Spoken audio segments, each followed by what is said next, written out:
Hello, everybody. It's Jay Sonye from editing here. Apparently, the audio that I had while recording this video wasn't working, but I'm gonna show you all the important stuff that happened in the game. You just won't be able to hear my commentary. And, yeah, sorry, and this shouldn't happen again. Thank you.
The key?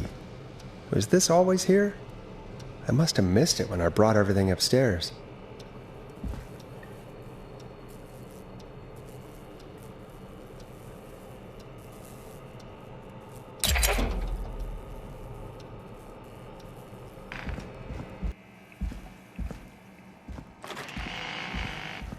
Hey, Forrest! Peggy, give me some warning before yelling down the intercom? Sorry. Buzz the intercom when you find something and want to discuss it. Peggy, I've found a tape and a map down here. A map of what? Looks like it might be to somewhere in this storage area. Weird. Well, maybe the tape will give us more information. Give it a play.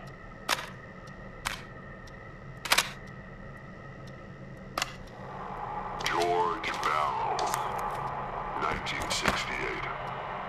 That's when this all began for me. Follow the maps, find the tapes. I'll be waiting. Wait. George Barrow?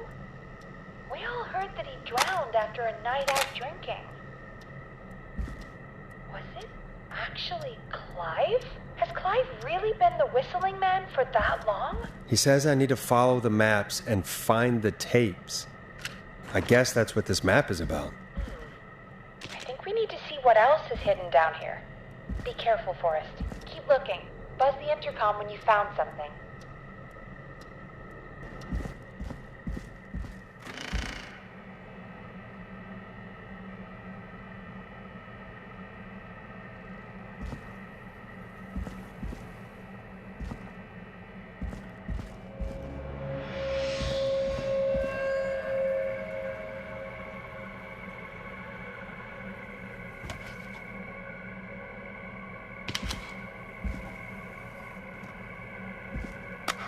Time of autopsy is 7 a.m.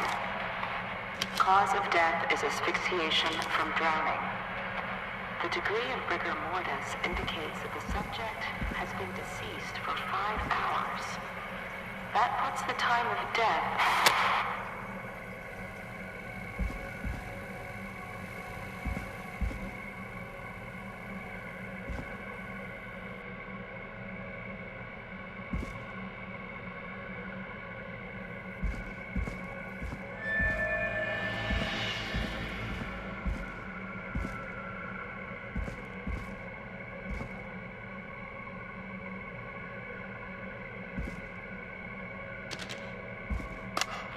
Small lacerations to arms, legs, and face. This looks useful.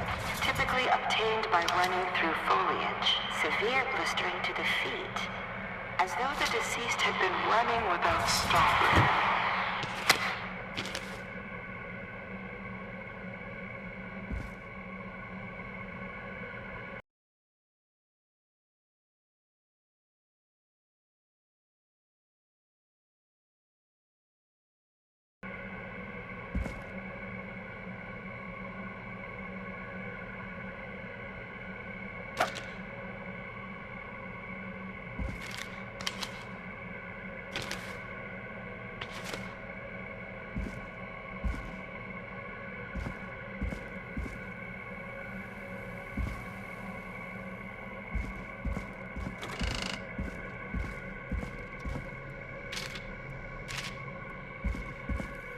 What have you found, Forrest? It's an autopsy tape.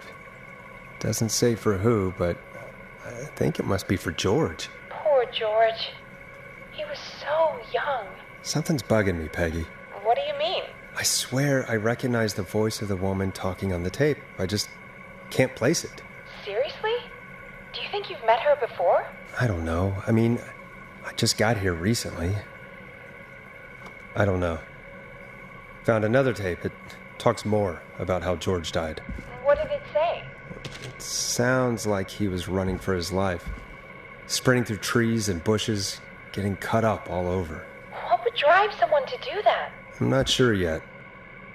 I found a police report. Mentions a friend from earlier, Sandra Sharp. Sandra. The jazz runner? That's right. She found George's body washed up at the reservoir. The reservoir? Yeah? What's strange about that? George got cuts from running through foliage, right? But there's no forest around there.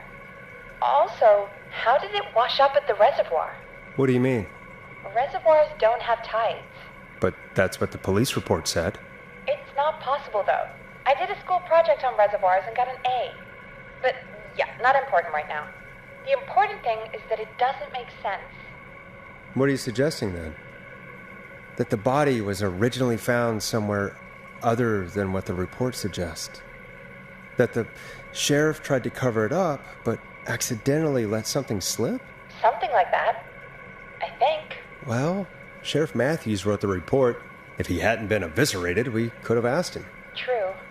But Sandra is still alive. Once we're done down here, we should give her a call. Do you think you found everything, Forrest? I think there's got to be more down here. I need to find all the tapes. You think so? How much did Clive hide down there? Well, if there are more tapes, then there must be more maps to follow, right? That seems to be the case. All right, then. Buzz the intercom when you find something and want to discuss it.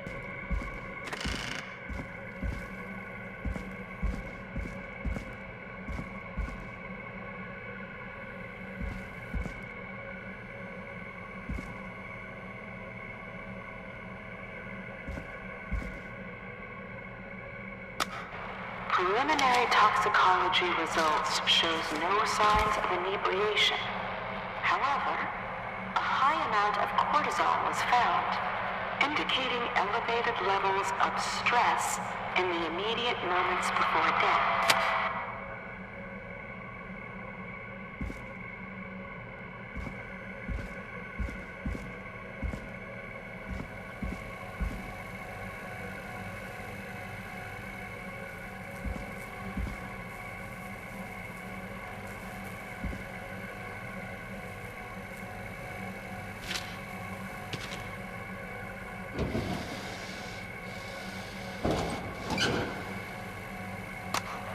Additionally, there appears to be a post-mortem injury to the arm. It looks like it was trapped in a car door.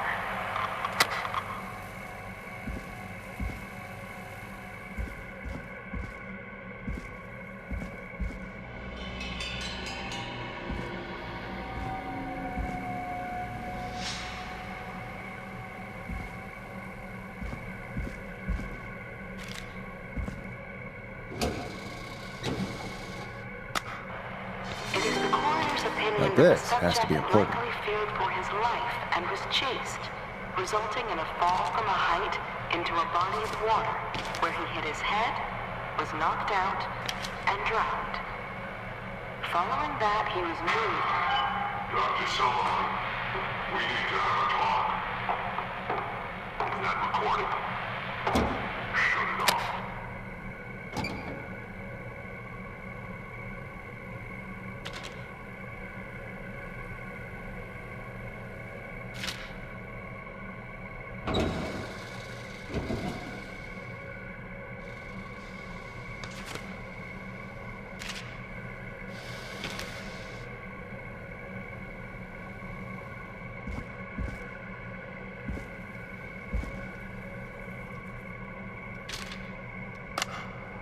If you're listening to this, then I'm probably dead. What the? I'm a man who likes to stay informed. I've got subscriptions to newspapers all over the country. A few weeks ago, I noticed headlines cropping up in those papers, one after the other. Each headline about a murder. Each murder, the death of someone I knew. Ooh, a new vinyl for my collection. And each one drawing closer to Gallows Creek, drawing closer to the anniversary. None of us are innocent, but I don't think we deserve killing. All I hope now is that I can save some folk from the worst, and I can. I don't know. Do something to make up for what I did back then, I guess. I didn't kill anyone, mind you, but that's past mattering. Now, there's more I could say than I should say, but my employer made it clear that my family would pay a high price if I ever spoke out. So, hopefully I've said enough for you, listener, whoever the hell you are, to start putting the truth together. What the hell? Peggy is not going to believe this.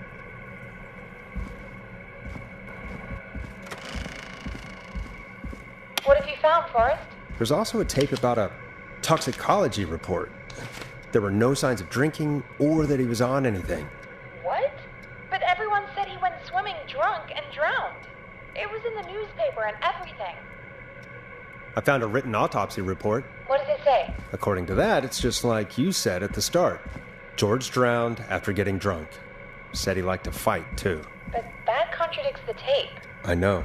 And I think I know why. There's a note with the report that says, "I'm sorry I made you do this, Virginia." If it was on the autopsy report, then Virginia must be our coroner. Wait, the caller from earlier, when we had to call the takeout restaurants, wasn't her name Virginia? We need to call her back once we finish down here. It looks like she might know something about what's going on. I found a tape that introduces a new detail to the story. Post-mortem injury. Apparently, his arm got caught in a car door. A car door? Yeah, after he died. How do you suppose they can tell? How can they tell? I'm a radio producer, not a coroner. The written report I found doesn't mention it at all.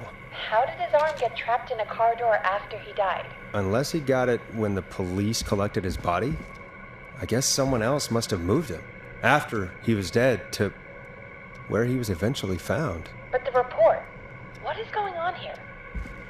In another tape, the coroner comes to the same conclusion as I did.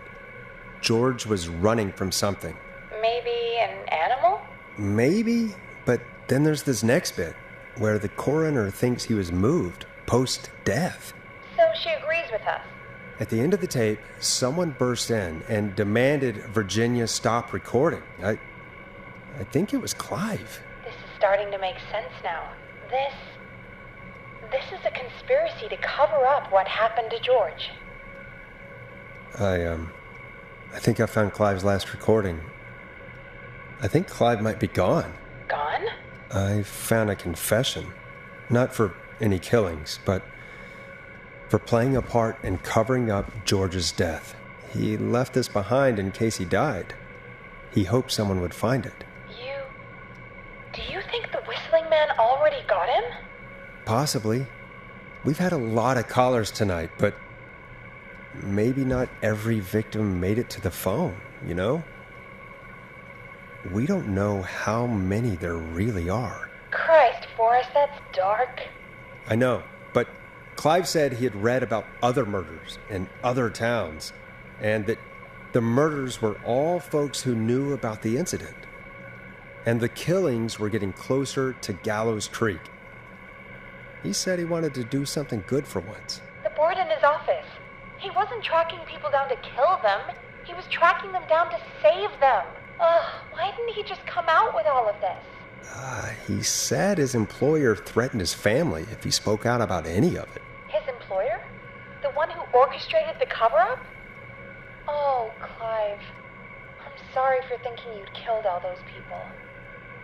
Do you think you found everything? I think so. Forrest, what's going on here? Someone wanted that boy's death to seem like an accident, and they hired Clive to make it look that way. Come back upstairs when you're ready. We need to figure out our next step.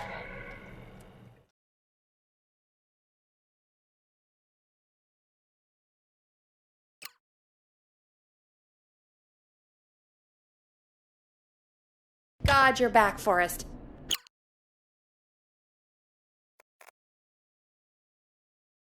Running out of stuff to pad our airtime with. Peggy, you work in radio. Forrest, I'm stressed. I mean, really, how are we supposed to keep a show going with all this happening? This is our job, Peggy. We gotta do it. You're right. So, what's the plan now? I think we should call Virginia back. All right, I'll get her on the line. Time to turn the music off.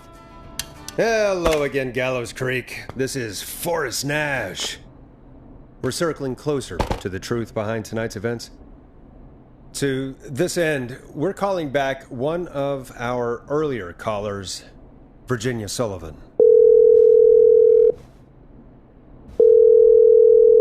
Fredman Plunker here?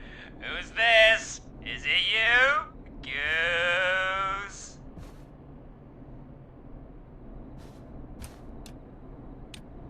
Plunker, it's Goose. Goose! Where are you? Get your ass here! The party has moved! Oh, cool. Where's it moved to? This old lady's house. She's pretty cool, though. Dude, she said we could raid her liquor cabinet if we stayed and protected her. Of course, we're not drinking anymore. We're staying sharp in case that whistling turd turns back up.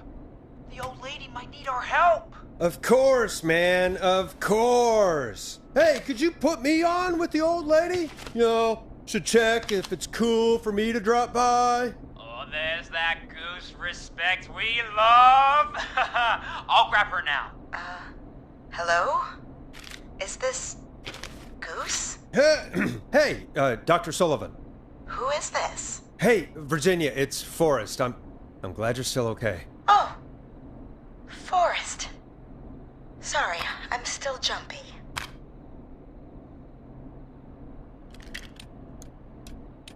Sorry to hear that, but listen, hey, we need to talk. What about? We're calling because we think you can help us understand why this is happening tonight. Me? What would I know?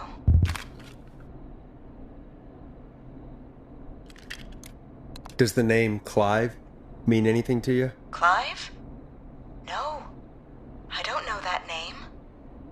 What are you asking about this for? You mentioned that name earlier when you called us the first time. I don't know what I said then. I was petrified, Forrest. Clive's the janitor at our station, and we know you spoke to him in the past. Forrest, please. You don't know what you're doing. He'll come for me. Virginia, it's okay. Clive won't be coming after you. We think Clive's dead. Dead? But isn't he? He's the whistling man, Forrest.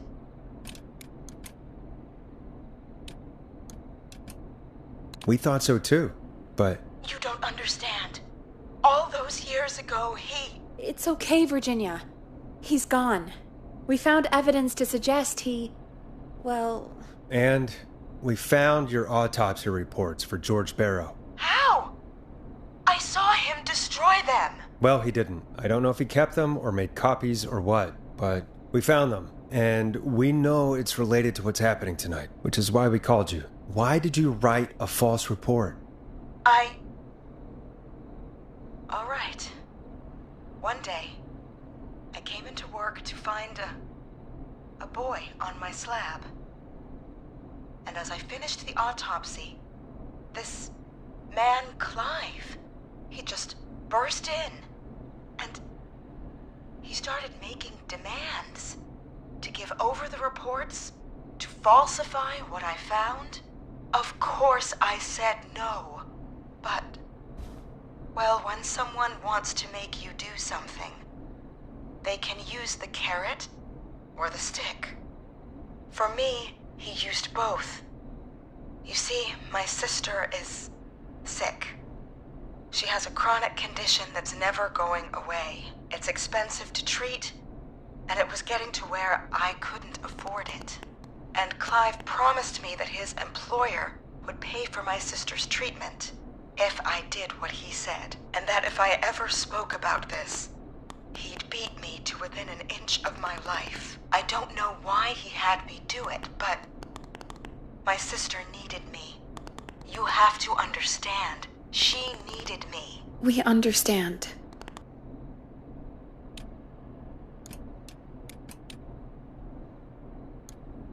Thank you, Virginia. That was brave. God, I just want this nightmare to end. This will help end it, Virginia. Thank you. Stay safe, Virginia.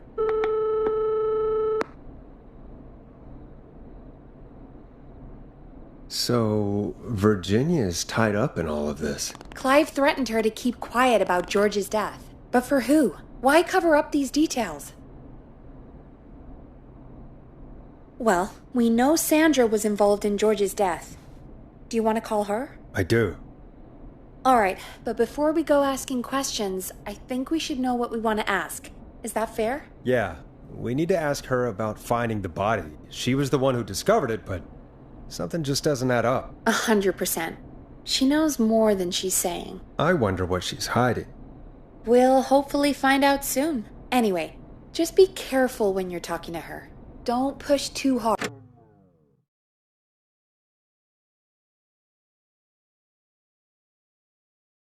We don't want her to hang up. I'll be careful. All right, calling her now. Hopefully she's at her jazz studio.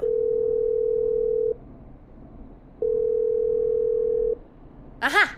Forrest, you're through. Hello, this is Sandra at Jazz Pizzazz Jazz Studio. Who is this? Hello again, Sandra! It's Forrest Nash of 189.16, The Stream. And you're live on air. Oh, I always thought folks called into a radio show, not the other way around. How jazzy. What can I do for you? Well, we're trying to understand what's behind the attacks tonight. We had a few questions. Why, Forrest, of course. Heck, after the way you saved my life, I'd say yes to just about anything you asked.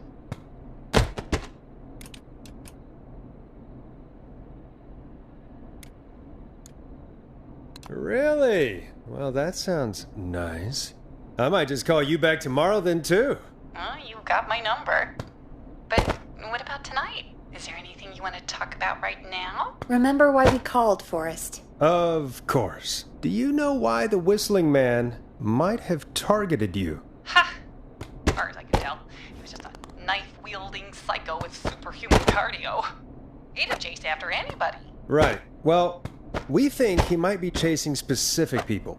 People who know about the death of a boy named George. Oh, I don't know anything about that. Sorry. Sandra, we know you found George's body. We have the police report. I don't know what you mean.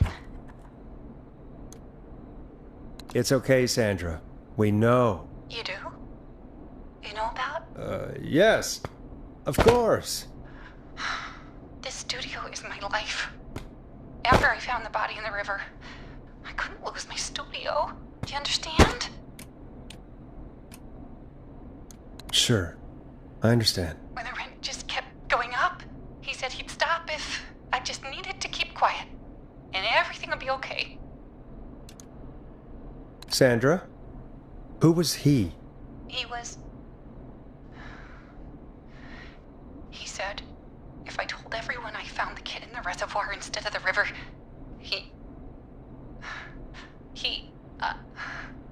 I'm sorry. I can't do this. And she's gone. I don't think that could have gone any better. You truly did great, Forrest. Well, folks, if anyone out there has any thoughts on what's going on tonight, please call in. That's good timing. We've got a call waiting just this second.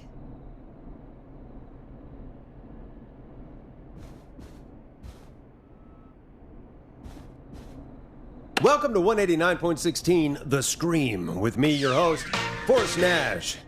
Hi, Forrest. I know this is really out of the blue with everything happening tonight. But I wondered if you could send a special birthday message to my uncle. No, I don't wanna. Oh, come on! It's his birthday. I won't have a chance to do it again until next year. May as well, Forrest. Fine.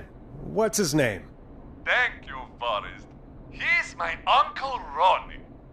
His first name's Peter, but he never liked his name.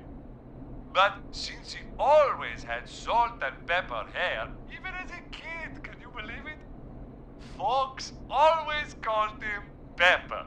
Thanks for the history lesson. Is there anything besides happy birthday you'd like to say to Mr. Pepper? Oh my god damn it! Yes! Tell him he can get the best birthday deals and party packages here at Pony's Pizza. Starting at just... You son of a bitch! Stop calling us! God damn it, Peggy, this is your fault. My fault? I said I didn't want to do it. Don't blame me because Brian Ponte can't control himself. Ah.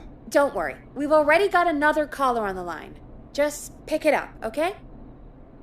This is 189.16 The Scream. I'm Forrest Nash. You're on the air, caller. 189.16.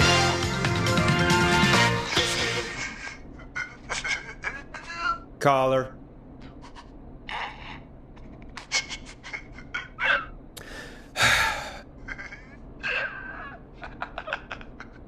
Ponte. Ponte's Pizza always delivers. Come rain or sleet or whistling man, we'll be there.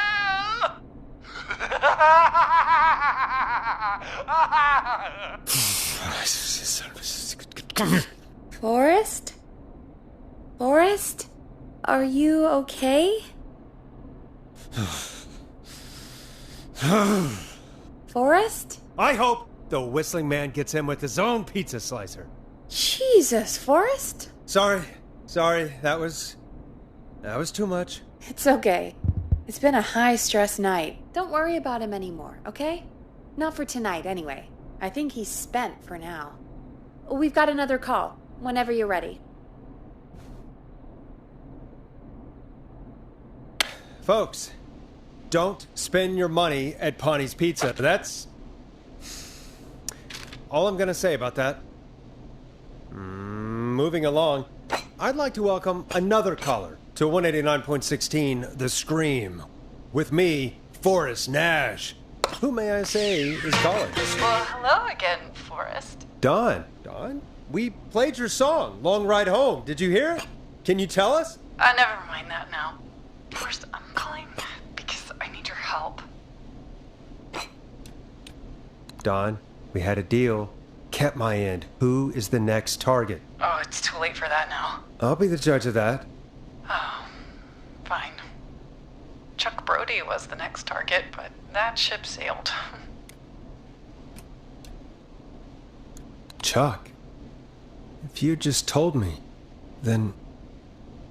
I'm sorry, I probably should have. I'm sorry. You said you needed help? I sure do. Do you mean... Yes, he's after me now. you? I think so. He must have heard me on the radio helping you. Helping? You didn't exactly help. Maybe I've been helping more than you know. I was out following a lead, trying to work out who would be next, after Chuck. And what happened? And I started to feel like I was being followed. I came back to my apartment building, but this newfangled security system has me locked out. I need you to help me get inside.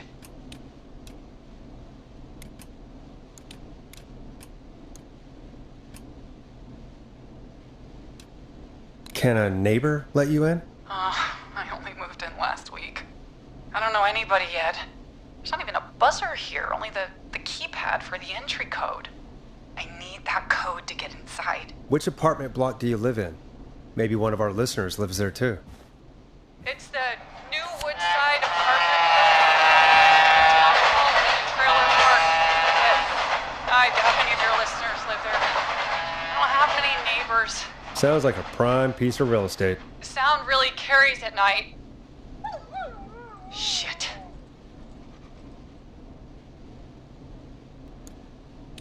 Is that a neighbor's dog? Yes, it is. Boy, I wish he'd muzzle that thing and... Oh. And now he's blasting David Scopo out of his window. Listen, I can't get any... He's coming down the street. I don't think he's seen me yet.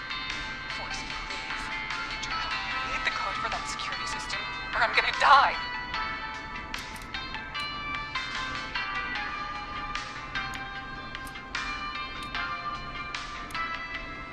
Can you get your neighbor's attention?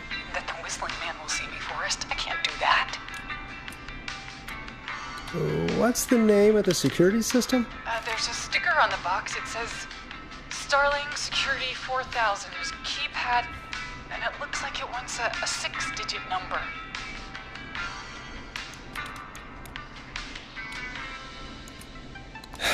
We'll see what we can do. Thank you, Forrest. Yeah, of course. Don't worry, Don. Thank you, Forrest. I knew I could count on you. I'll sit out of sight. Call me back soon.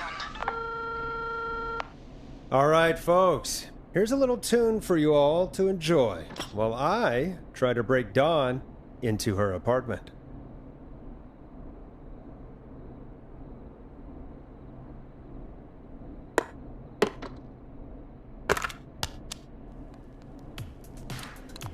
You were pretty quiet there, Peggy.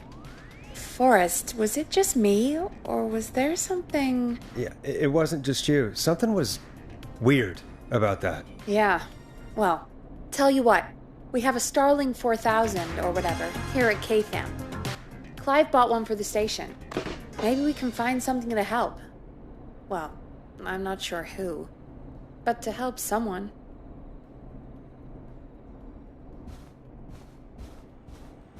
Okay, so she's locked out of the Woodside Apartments, and somewhere, Clive probably has the papers for the Starling 4000.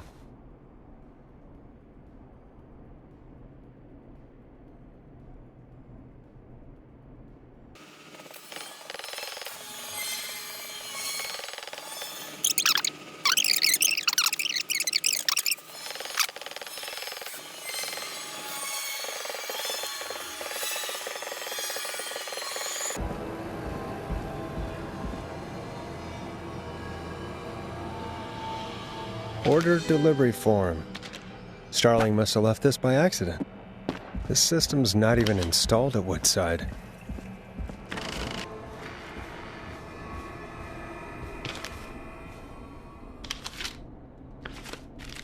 Welcome back, Forrest. Find anything? Nothing by way of key codes. I see.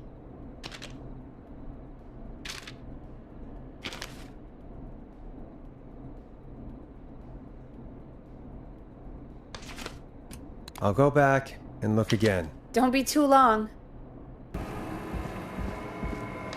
Starling 4000. User manual. Ah, these codes should come in handy.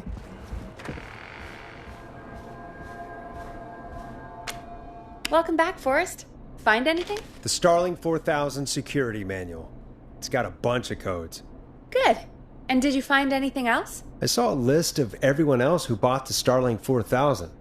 Know who was on there? Oh my god. Roller Ricky! Do you think we should give him a call? Is that crazy? I don't know what you'd say, but... That might be a good idea. Okay, one moment. I got the number here. Patching you through.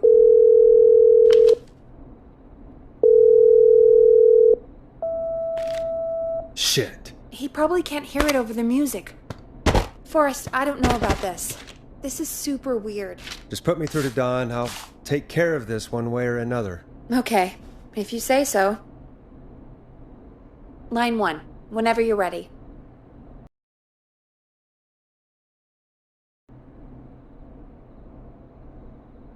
Don, are you there? This is Forrest Nash from 189.16, The Scream. Oh, thank God you're back. I was so afraid. What's the code to the gate?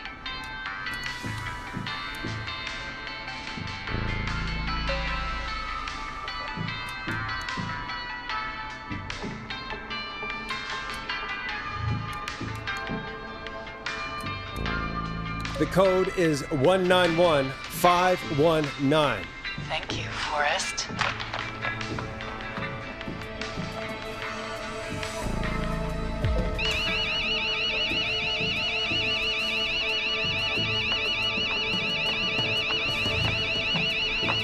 Son of a bitch. Ah!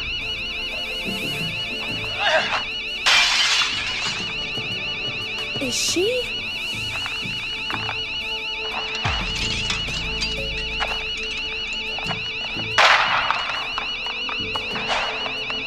Yeah, stay out! Nobody disrespects the sanctity of the ring. Don't ever come back here again. I'm calling the cops! Thank God. Hello? Is someone there? Ricky, get back inside and turn on the radio. Whoever that was, she was trying to break into the ring. She? Forrest, man, you got no idea. That was him! That was the whistling man. The alarm gave me just enough time to get my rifle. I don't like hurting folk, but I can't let anything happen to Maxie. He's my best friend, you know? Listen, man, I'm heading back inside. Gonna barricade that window. My man, thank you. You and Peggy can skate for free whenever you want, forever. That's a done deal. Thanks, Ricky. Can't wait. You got it. Talk to you soon. Okay, Gallows Creek, here's some music while we process what just happened.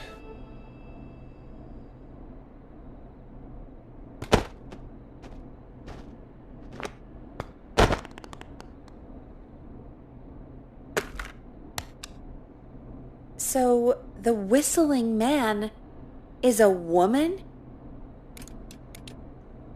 I had my suspicions. Yeah, sure, Forrest. You just never mentioned it.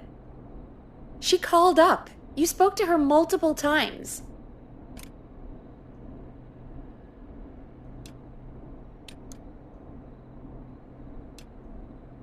I knew she wasn't right. Is that right, Sherlock?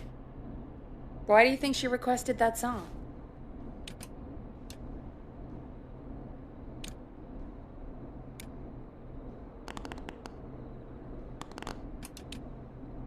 To get me outside? Maybe, but how?